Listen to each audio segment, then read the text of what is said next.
ഒരേ വിഷനുള്ള രണ്ടുപേരും ഒത്തുചേരുമ്പോൾ അതിനൊരു പ്രത്യേക ഭംഗിയാണ്. കോഴിക്കോട് വെച്ച് നടന്ന പോസിറ്റീവ് കമ്മ്യൂണിൻ്റെ ട്രെയിനിങ് കോൺടെസ്റ്റിൽ പങ്കെടുക്കാൻ വേണ്ടിയിട്ടായിരുന്നു ഞാനും സജിനും കഴിഞ്ഞ ദിവസം പോയിട്ടുണ്ടായിരുന്നത്. 9ഓളം ആളുകൾ മാറ്റുരച്ച വേദിയിൽ 7ാമത്തെ നമ്പറായിരുന്നു എൻ്റെ. 4ാം നമ്പർ കിട്ടിയുള്ള സജിൽ സ്റ്റേജിൽ കയറി നല്ല അടിപൊളിയായിട്ട് പെർഫോം ചെയ്തു. 30 മിനിറ്റ് ആയിരുന്നു ഞങ്ങൾക്കുള്ള ടൈം. ഉച്ചയ്ക്ക് ശേഷമായിരുന്നു എൻ്റെ സെഷൻ. കണ്ണാടിയിൽ നോക്കി ഞാൻ എന്നെ തന്നെ ഒന്ന് മോട്ടിവേറ്റ് ചെയ്ത് നേരെ സ്റ്റേജിലേക്ക്. ചിരിപ്പിച്ചും ചിന്തിപ്പിച്ചും എൻ്റർടൈൻ ചെയ്തും നമ്മൾ ഓഡിയൻസിനെ കയ്യിലെടുക്കുക എന്നുള്ളതാണ് ആദ്യത്തെ ടാസ്ക്. കണ്ടന്റ് വിട്ടുപോകാതെ ഡെലിവറി ചെയ്യുകയും വേണം. പല ഏജ് ഗ്രൂപ്പിലുള്ള ആളുകളായിരുന്നു ഇതിൽ ഓഡിയൻസ് ആയിട്ട് ഉണ്ടായിരുന്നത്. ഇവരെല്ലാവരും അടിപൊളിയായിരുന്നു. ഇവരുടെ എനർജി നമ്മളിലേക്കും ഇവർ പകർന്നു തന്നിട്ടുണ്ട്. ആക്റ്റീവ് ലിസണിങ് ആയിരുന്നു എൻ്റെ ടോപ്പിക്.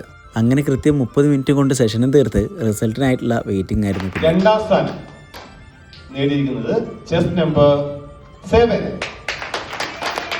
യെസ്, അങ്ങനെ 9ഓളം ആളുകൾ പങ്കെടുത്ത ആ ഒരു ട്രെയിനിങ് സെഷനകത്ത് സെക്കൻഡ് പ്രൈസ് ആയിരുന്നു എനിക്ക് കിട്ടിയിട്ടുണ്ടായിരുന്നത്. ഒരുപാട് സന്തോഷം തോന്നിയൊരു നിമിഷമായിരുന്നു. കാരണം മോളി ടീച്ചറും സജിലും രഞ്ജിത മേമും മുരളിയേട്ടനൊക്കെ ഒരുപാട് നമ്മളിതിനു വേണ്ടി സപ്പോർട്ട് ചെയ്തിട്ടുണ്ട്. So happy.